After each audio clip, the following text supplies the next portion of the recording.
You have no idea what you're doing, do you? Margaret's voice trembled like an old wire under strain.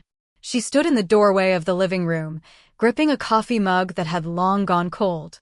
Her eyes were locked on her husband, who, without looking up, was neatly folding papers into a worn leather briefcase. I know exactly what I'm doing, Henry said calmly. And it's the only way out. Way out? You call this a way out?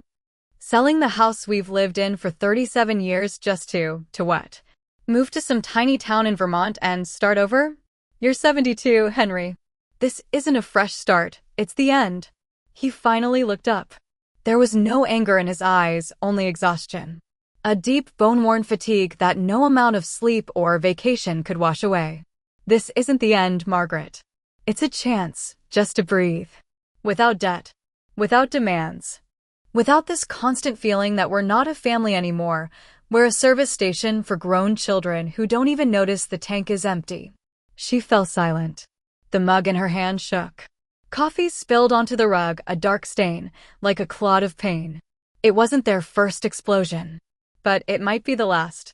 The house at 114 Oak Street had always been a symbol of stability. Brick facade, neat lawn, an old oak tree in the backyard where Henry taught his son to ride a bike and Margaret read Harry Potter to her daughter beneath rustling leaves. They'd celebrated New Year's here, birthdays, weathered illnesses, and savored small joys. Here, they'd grown old together. But something had shifted in the last 5 years. Not suddenly, not dramatically, just slowly, like a quiet leak in the roof you only notice when the ceiling caves in. First, the kids called less often. Then only when they needed something. Then they stopped coming for Thanksgiving. And then, the requests began. First came David, their eldest.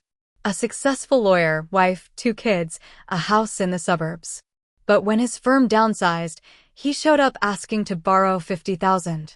Just for a couple of months, Mom, Dad. I'll pay you back. I promise. They gave it. 2 years passed.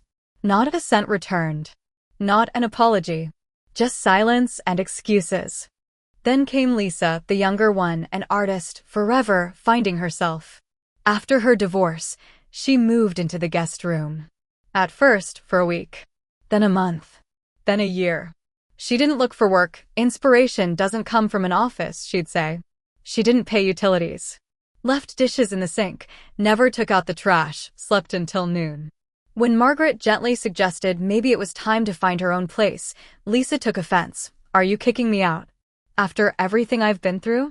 Henry stayed quiet then. He didn't want to fight. He thought, let her stay. As long as she's near. But near had become poison. So you're saying all this is because of the kids? Margaret asked later, once she'd calmed a little. She sat on the sofa, setting the mug on the coffee table. Her fingers nervously tugged at the edge of her sweater. Not just because of them, Henry said softly. Because of us. We let this happen. We became ATMs, free babysitters, free laundromats. We forgot we have a right to peace. To respect. To our own lives. But there are children. Exactly. That's why it hurts so much. Because we love them. But love doesn't mean being a doormat. He walked to the window. Outside, rain fell, quiet, autumn rain, the kind that reminds you how time slips away. Yesterday, I got a letter from David. He's asking for another $20,000. Says he's having trouble with his mortgage. And last night, Lisa texted that she wants to temporarily leave her cats with us. She's going to an art show in New York for 3 months. You wouldn't say no to old friends, would you? Margaret closed her eyes. They're not cruel, Henry. They just don't think. And we've thought too much for them, and too little for ourselves. The next day, Lisa arrived with 2 huge suitcases and 3 cats in carriers. She was in high spirits, chattering about a new career breakthrough, how her work was blowing up galleries, and how vital it was to stay connected to your roots. Thanks for being the best parents ever, she said, hugging Margaret. You're my guardian angels. Margaret smiled. But inside, everything tightened. That evening, Henry gathered everyone at the kitchen table. Your mother and I have some news, he began. David, who just dropped by for a minute to borrow an old wrench, frowned. What's going on? We're selling the house. Silence. Only the ticking of the wall clock. Selling it, Lisa repeated, as if she hadn't understood. But why? Because we're tired, Henry said. Because we want to live differently. Because we can't be your backup plan anymore. What do you mean? David's voice carried a note of alarm. I mean, you're both adults. You have jobs, resources, minds of your own. You're not children. And we're not your servants. Dad, David started. No, David. Enough.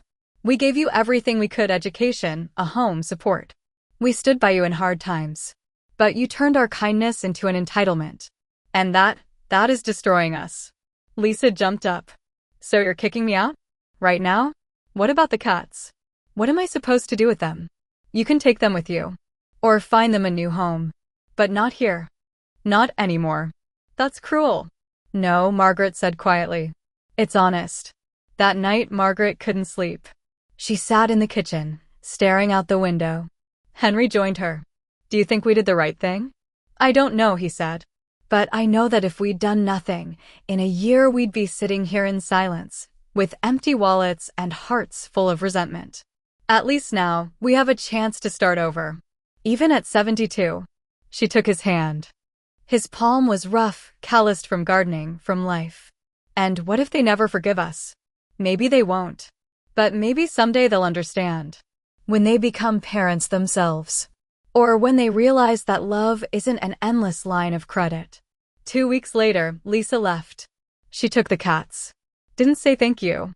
Didn't hug them. Just slammed the door. David came one more time. Tried to persuade them. Spoke of family values, of duty to parents. But when Henry asked, have you ever considered our duty to ourselves? David fell silent. He left without a word. They sold the house quickly. Bought a small cottage in the Vermont hills. It's quiet there. No debts.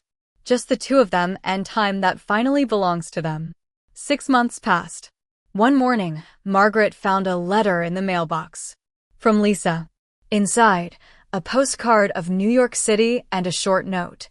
Mom, Dad, I've rented an apartment. Working as a waitress at a gallery cafe. The cats are happy. Sorry I didn't see you. I'm starting to understand. She showed it to Henry.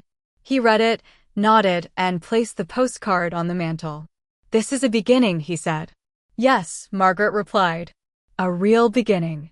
Sometimes, to save your family, you must first reclaim yourself. Because love without boundaries becomes slavery. And respect, even between parents and children, must be earned. Not once, not twice, but every single day. Margaret and Henry's story isn't about betrayal. It isn't about cruelty. It's about two people who gave their whole lives to others and finally found the courage to live for themselves. And perhaps, just perhaps, that gave their children a real chance to grow up.